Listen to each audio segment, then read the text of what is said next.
여호수아 10장 12절부터 14절 세 절 말씀 같이 읽습니다. 시작. 여호와께서 아모리 사람을 이스라엘 자손에게 넘겨주시던 날에 여호수아가 여호와께 아뢰어 이스라엘의 목전에서 이르되 태양아 너는 기브온 위에 머무르라. 달아 너도 아얄론 골짜기에서 그리할지어다 하매 태양이 머물고 달이 멈추기를 백성이 그 대적에게 원수를 갚기까지 하였느니라.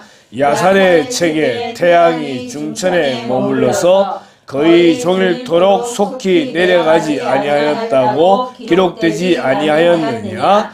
여호와께서 사람의 목소리를 들으신 이 같은 날은 전에도 없었고 후에도 없었나니 이는 여호와께서 이스라엘을 위하여 싸우셨음이니라. 아멘. 자, 지난번에 이어서 적과 꿀이 흐르는 땅에 이런 제목으로 계속해서 말씀을 이어가겠습니다. 앞부분은 넘어가고요. 우리 지난번에 봤던 내용 가운데에 여호수아서 개요를 보게 되게 되면은 먼저 1장부터 12장까지는 가나안 땅을 정복하는 이야기가 등장을 하게 되고요. 13장부터 22장까지는 가나안 땅을 분배하는 이야기가 나오게 됩니다. 그리고 마지막으로 여호수아의 고별사가 진행이 되죠. 지도를 보게 되면은 이렇게 모압 땅에서 여리고로 들어갔다가 그 다음에 아이성을 정복하고 이스라엘 땅을 정복하는 그런 이야기가 등장하고 있습니다. 그 중에 특별했던 이야기가 첫 번째 라합의 이야기가 있죠, 그죠? 이스라엘의 두 명의 정탐꾼을 살려주는 이야기. 그리고 나중에 여리고성이 무너지게 될 때에 그 집안이 특별히 붉은 줄로 구원받게 된 이야기가 기록이 되어져 있고요. 그 다음에 이스라엘 200만 대군이 이제 요단강을 건너서 이제 가나안 땅으로 들어가는 이야기가 기록되어져 있습니다. 이때 숫자가 약 한 전체 200만 명 정도쯤 된다고 말할 수 있고, 홍해와는 다른 것이 홍해는 갈라지고 난 다음에 바다에 건너게 되었고, 요단강은 먼저 제사장이 발을 들여 넣었을 때에 요단강이 갈라지게 되더라는 거죠. 이 요단강을 건너서 이제 이스라엘 백성들은 여리고라는 성을 물리치게 되는데, 이때 여리고라고 하는 성은 천혜의 요새였기 때문에 인간적인 방법으로 이 성을 무너뜨릴 수 있는 방법이 없었지만, 그러나 하나님의 명령대로 이스라엘 모든 사람이 하루에 한 바퀴씩 마지막 7째 날에는 7바퀴를 돌고 나서 무너져라 외쳤을 때에 이 성이 무너지게 되더라는 것입니다. 그렇게 첫 번째 승리를 하고 난 다음에 두 번째로 이제 아이라는 작은 성을 치게 되는데, 이때 전쟁에 나갔던 이스라엘 군이 실패하게 됩니다. 3,000명의 군사를 가지고 갔을 때에 실패하게 되어지고, 실패한 원인을 찾아 들어가는 중에 하나가 그들 중에 도둑이 있었다는 것이죠. 여리고성을 물리치고 난 다음에 여리고성에 있는 모든 것들은 다 하나님의 것이기 때문에 한 곳에 다 넣고 아무도 손대지 말라고 했는데 한 명이 손을 대게 되었고, 그것을 이제 제비를 뽑았을 때에 한 명 한 명 찾아 들어가니까 결국은 아간이라고 하는 그런 사람이 이제 옥과 달란트를 빼서 돌렸던 게 들통이 나게 되고, 그 모든 가족들, 동물들이 이렇게 돌에 맞아 죽게 됩니다. 그리고 이렇게 죽어서 그 돌이 쌓인 골짜기를 아골 골짜기라고 그렇게 부른다고 했습니다. 그렇게 아간이 죽고 난 다음에 다시 아이성과의 전쟁을 통해서 이제는 처음처럼 그렇게 건방진 마음, 풀어진 마음이 아니라 기도하고 달려간 결과 아이성을 물리치게 됩니다.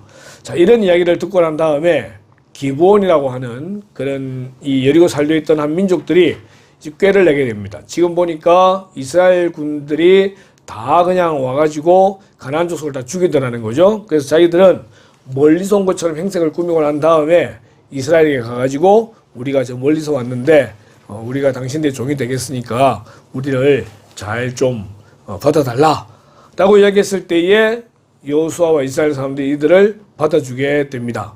무슨 문제가 있었냐면은 지금 하나님께서는 이 기브온을 포함해서 모든 민족을 다 멸하라고 했기 때문에 멸해야 돼요. 가나안족의 7족속은요 죄를 상징하는 족속들이기 때문에 다 물리쳐야 되는데 기도도 하지 아니하고 이들을 받아주는 바람에 결국은 그들을 물리치지 못하고 함께 공존하는 그런 상황이 돼버린 거예요. 성경을 보니까 이렇게 살려두게 되면 이들이 가시가 되어서 나중에 다시 이스라엘을 괴롭히게 될 거다라고 그랬는데 나중에 이런 일들 때문에 사사기서의 일들이 생겨나게 되는 것을 보게 됩니다. 어쨌든 중요한 것은 모든 일 결정할 때에 기도하고 하나님의 응답을 듣고 결정했어야 함에도 불구하고 그렇지 못함으로 인해 가지고 죄를 허용하게 되는 그 이스라엘의 모습을 보게 되어지고 어쨌든 이 기브온 민족을 어쨌든 살려주기로 했기 때문에 이 기브온과 이스라엘은 이제는 공존하는 그런 관계가 된 거죠. 근데 이 기브온에 이 이스라엘에 있었던 5개 연합국이 쳐들어오게 됩니다. 가나안 땅에 있었던 5개 연합국들이 이제 이 기브온 민족을 쳐들어오는 바람에 이스라엘이 이 기브온을 대신해서 싸우게 되는 거죠. 그렇게 이제 싸우는데 전쟁은 분명히 승기를 잡고 이겨가고 있는데 점점점 해가 기울게 되더라는 겁니다. 그래서 여호수아가 그 유명한 이제 태양을 멈추는 기도를 하게 되는 거죠. 태양아 머물러라. 따라 너도 그리할지어다. 라고 해서 이제 태양을 멈추는 기도를 하게 되고 오늘 읽었던 성경 구절처럼 하나님께서 여호수아를 위해서 싸우시더라는 겁니다. 그래서 5개 나라의 연합국들은 연합국이잖아요. 다들 대단한 그런 나라들이에요. 그런 나라들인데도 불구하고 하나님께서 여호수아를 위해 싸우심으로써 여호수아가 전쟁에 승리한 이야기가 기록이 되어져 있습니다. 자, 이렇게 11장까지 이스라엘 나라가 가나안의 중요한 나라들을 정복한 이야기들을 보여주고 난 다음 12장부터는 이제는 땅을 분배하는 작업이 등장을 하게 됩니다. 그래서 중심에 뭐가 있냐면은 요단강이 있어요. 요단강이 있고 이제 이쪽으로 들어가잖아요. 여기가 지금 이제 요르단 쪽인데 요르단 쪽 가데스 바네 애굽에서 나와서 가데스 바네에 거쳐가지고 이쪽 모압 땅 암몬 쪽 땅을 통해서 요단강을 건너가게 되는데 이 건너가기 전에 먼저 루벤 지파와 갓 지파와 므낫세 지파에게는 땅을 먼저 할당을 해주게 됩니다.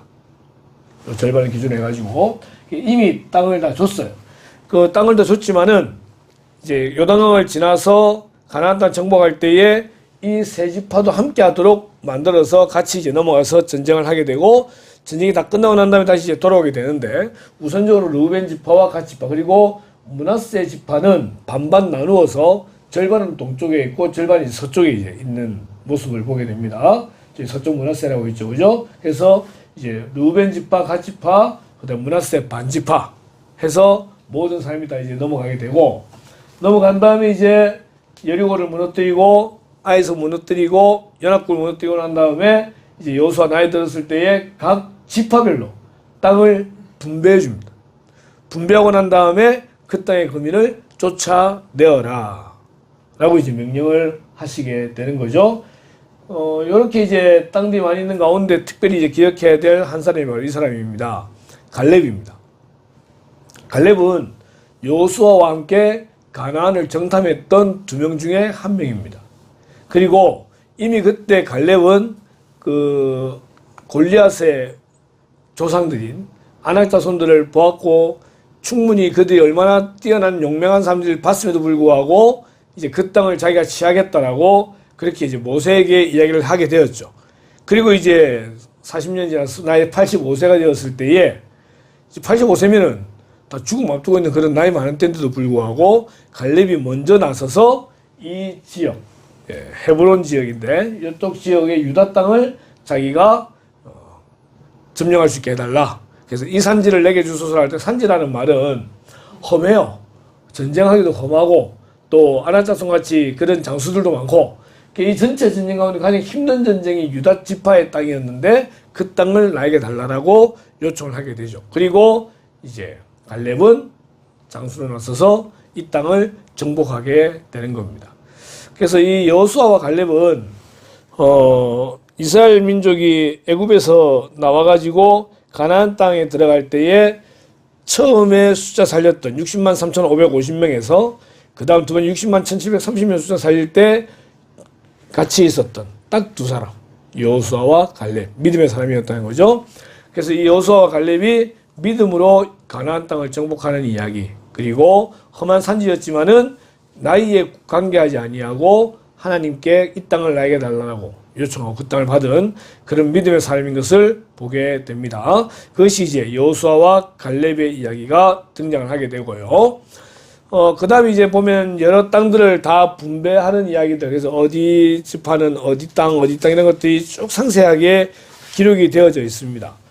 그런 가운데에 도피성에 대한 명령이 등장하게 되는데, 도피성은 뭐냐면은 고의적이 아니라 부지 중에 자기도 어쩔 수 없는 그런 상황 가운데 얼떨결에 사람을 죽인 사람, 이런 사람들이 피할 수 있는 곳으로 6개를 만들어 두게 됩니다. 이게 도피성입니다. 그래서 의도적이 아니고 계획적이 아니라 어쩔 수 없는 부지 중에 그렇게 살인한 사람이 도피성으로 피하게 되면은 그 도피성의 제사장들이나 이제 그런 사람들이 이 사람을 철저히 보호해 줘야 됩니다.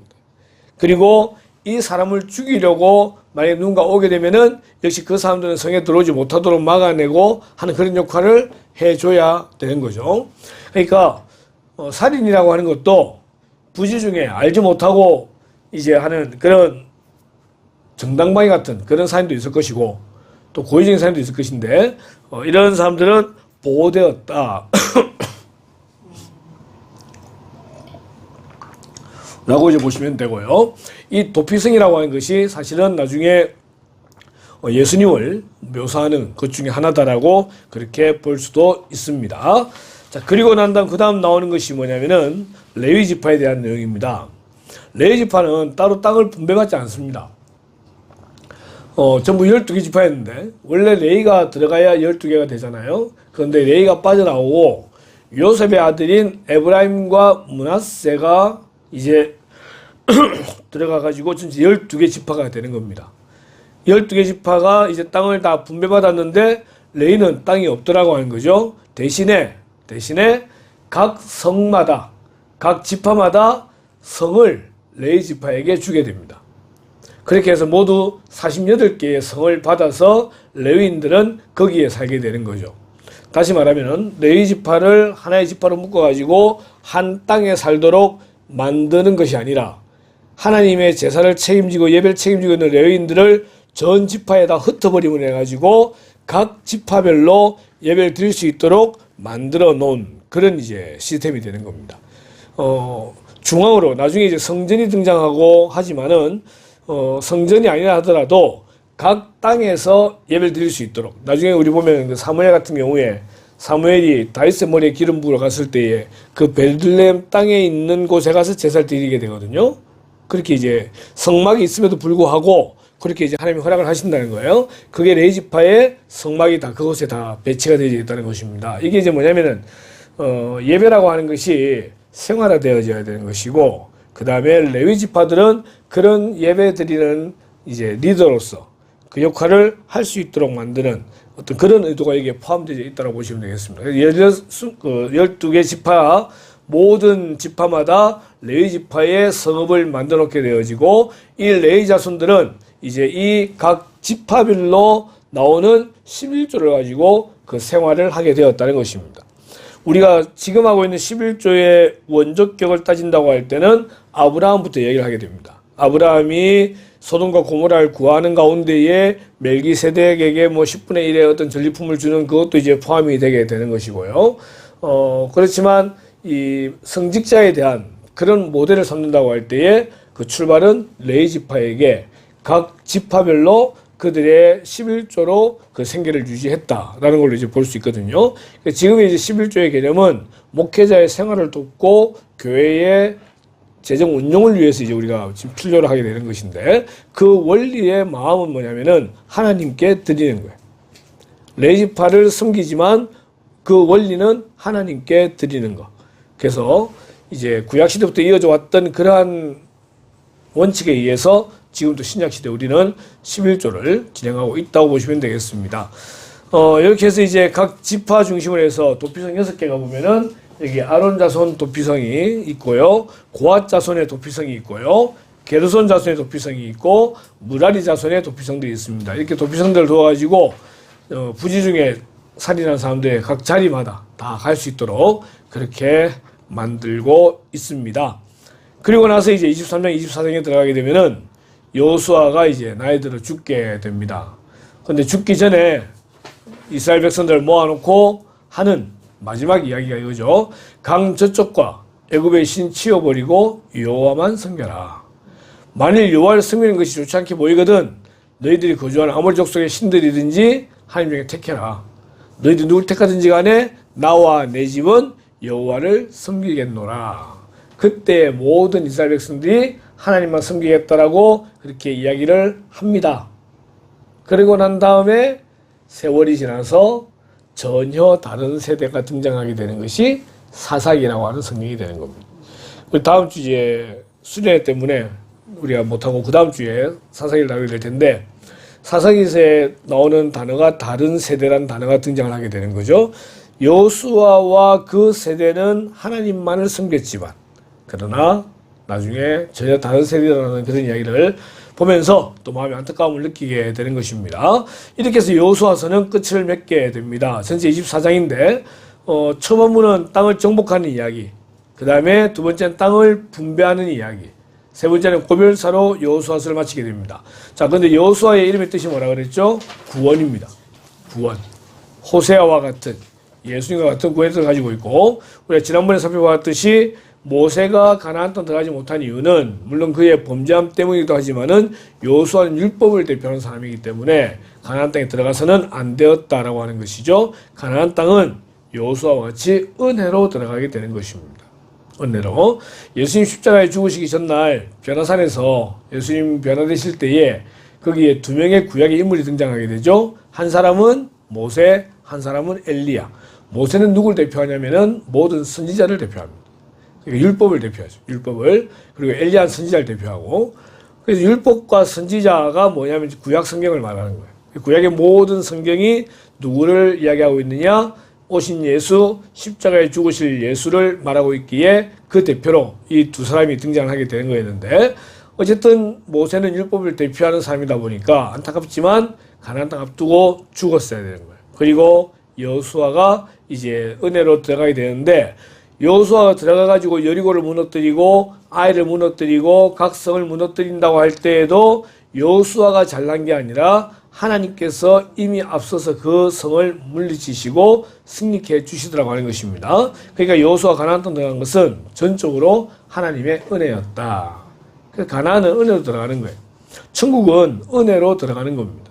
우리의 어떤 공부 잘한다, 돈이 많다, 얼굴이 예쁘다 이런 걸로 들어가는 것이 아니라 어떤 우리의 자격을 가지고 들어가는 것이 아니라 무조건적으로 하나님의 은혜로만 우리가 들어갈 수 있는 곳이 하나님의 나라, 천국이더라고 하는 것입니다. 그리고 우리는 그런 은혜로 구원받았음을 기억하면서 여호수아처럼 나와 내 집은 여호와를 섬기겠노라. 평생 이 믿음을 잃지 않아야 될 줄로 압니다. 자, 여호수아서에 나오는 하나님 어떤 하나님입니까? 새 리더를 세우시고 격려하시는 하나님이십니다. 새 리더뿐만 아니라 성경 말하는 모든 리더는 하나님이 세우시는 겁니다. 우리가 볼 때는 좋은 대통령, 안 좋은 대통령, 좋은 왕, 안 좋은 왕이 있을지 모르겠지만 어쨌든 그 한 나라의 리더십은 누가 세우시느냐? 하나님이 세우시게 되더라는 것입니다. 여호수아처럼 모세의 뒤를 이어서 이스라엘 리더가 되어지고 하나님의 격려를 받는 그런 모습을 보게 되고요. 하나님은 이스라엘의 리더가 온전히 하나님만을 따르기를 또 이스라엘 온 민족들이 하나님만을 따르기를 원하고 계시더라고 하는 것입니다. 이스라엘 백성들이 애굽에서 나와가지고 가나안 땅에 갈 때 40년간의 그 모든 세월들 그리고 가나안 땅 들어가게 될 때 그런 요단강을 건너는 이야기들 그 다음에 건너서 할례를 행하고 그 다음에 여리고성을 빙빙 돌고 그냥 한마디로 보면은 이거는 말이 안 되는 이야기라고 볼 수 있어요. 말이 안 되면은 원망할 수 있고 불평할 수 있잖아요. 그런데 이스라엘은 이 과정 가운데 철저히 순종했더라고 하는 것입니다. 순종할 때에 여리고가 무너지고 가나안 땅을 차지할 수 있게 되었다는 것입니다. 구원과 영광은 혈통이 아닌 믿음에 있음을 보여주셨습니다. 믿음에 있습니다. 은혜로 들어가는 겁니다. 전쟁은 하나님의 방법으로 합니다. 우리가 사무엘상을 보게 될 때에 다윗과 골리앗의 싸움을 보게 될 텐데 다윗은 아직 17살짜리 청소년이에요. 근데 골리앗은요 키도 크고요 무려 2m70이잖아요. 온몸에 갑옷을 두르고 무기가 가득해. 그런데 결국 전쟁은 누가 이겨요? 다윗이 이겨요. 그 구절 앞에 나와 있는 게 뭐냐면은 전쟁은 여호와께 속한 것이니. 여호와께 속한 것이니. 다윗은 말하기를 네가 창과 칼을 가지고 나오지만 나는 만군의 여호와의 이름으로 나아간다 라고 할 때에 결국 하나님께서 다윗에게 승리를 주셨잖아요. 여리고성을 빙빙 도는 거, 아이성을 공격하는 거, 해를 멈추는 기도, 그 다음에 갈렙의 유다 정복하는 이 모든 이야기들이 결국은 전쟁은 하나님의 방법으로 하는 것이다. 하나님은요, 불순종을 철저히 미워하십니다. 누구의 경우죠? 여호수아에서 볼 수 있는 아간의 경우입니다. 하나님은 철저히 하나님 앞에 순종하기를 원하시는데 불순종은 하나님 미워하신다는 거. 자, 하나님을 경외하도록 기적을 베푸시는 하나님을 볼 수 있고요. 죄의 뿌리를 빼내기를 원하시는 하나님을 볼 수 있고요. 말씀과 예배를 기뻐하시는 하나님을 볼 수 있습니다. 레위 지파를 온 지파별로 흩어버리신 이유는 바로 말씀 때문이고 예배 때문입니다. 예배 때문에. 그리고 하나님은 약속대로 다 이루어 주시게 되죠. 결국 그 땅을 주십니다. 주시는데 뭐가 문제죠? 이스라엘 백성들이 가나안 땅에 각 지파별로 가가지고 모든 가나안 족속을 다 물리쳤어야 되는 거예요. 그런데 그들이 물리치지 못하고 그들과 결탁하게 되었을 때에 사사기서가 생기게 되는 거죠. 그들 중에 미디안이, 그들 중에 가나안이, 그들 중에 모압이, 메소포타미아가 각 나라들을 공격해가지고 우리나라 일제 36년처럼 계속해서 압제한 일들이 무려 400년 동안 벌어지게 되더라는 것입니다. 순종하지 않았을 때에 불순종의 그 결과가 너무 참혹하더라는 것입니다. 그래도 하나님은 약속을 다 지키시고요. 마지막 결론적으로 여호수아가 하나님을 택했듯이 하나님은 이스라엘 민족이 하나님만을 택하기를 원하고 계시더라라고 하는 것입니다. 여호수아서에 하나님은 이렇게 등장을 하게 되겠습니다. 우리가 지난번에 여호수아 앞부분을 좀 많이 했었기 때문에 오늘은 여기까지로 해서 여호수아서를 마무리하고 다음 주에는 이제 사사기서를 우리가 지나가도록 그렇게 하겠습니다. 결론 여호수아서 2주 동안 했네요. 네, 2주 동안 했고 한 주에 끝내야 되는데 지난번이 너무 길었습니다. 40분 동안 해가지고 지쳐 있어서 오늘 이렇게 여호수아를 마무리하겠습니다. 기도하겠습니다. 하나님, 여호수아서를 통해서 우리 하나님 어떤 분이신지를 다시 한번 알게 되어지고 또 여호수아를 통해 어떻게 하나님께서 이스라엘을 가나안 땅에 들여보내셨는지에 대한 이야기를 함께 나눌 수 있게 인도하심을 감사드립니다. 항상 새로운 리더를 세우시며 그 리더를 통해 하나님 일을 하기를 원하시는 그런 하나님이신 것을 저희들이 알고 항상 우리가 리더에게 순종하고 또한 그를 위해 기도하는 그런 저희들 될 수 있도록 인도하여 주시기를 원합니다. 온전히 하나님의 방법대로 움직이는 저희들 될 수 있도록 인도하여 주시길 원합니다. 우리의 생각, 우리의 방법이 아니라 하나님의 방법대로 온전히 순종할 때에 그곳에 기적이 나타남을 깨닫고 순종하는 그런 저희들 될 수 있도록 인도하여 주시옵소서. 말씀에 순종한 저희들 되길 원합니다. 가나안 족속을 다 물리치라고 했는데 그렇게 하지 아니하고 그들과 타협했을 때에 그것이 결국 가시가 되어서 그들을 괴롭혔던 것을 보게 됩니다. 우리 가운데 있는 죄를 다 몰아내라고 할 때에 그 죄를 몰아내야 되는데 그렇지 아니하고 여전히 죄를 먹고 마시며 즐길 때에 그 죄 때문에 우리에게 힘든 일이 생긴다는 것을 기억하면서 항상 주의 성령께서 하시는 말씀에 따라 우리의 죄된 것들을 벗어버릴 수 있는 그런 죄들 되도록 인도하여 주시옵소서. 온전히 은혜로 말미암아 가나안 땅에 들어갔던 여호수아와 이스라엘 백성들처럼 저희들에게 은혜를 주셔서 하나님의 나라 백성들에게 하심을 감사드립니다. 이제는 구원받은 자들로서 거룩한 삶을 살기 위해 최선을 다하게 하시고 온전히 말씀에 순종하는 복된 자들 될 수 있기를 소원합니다.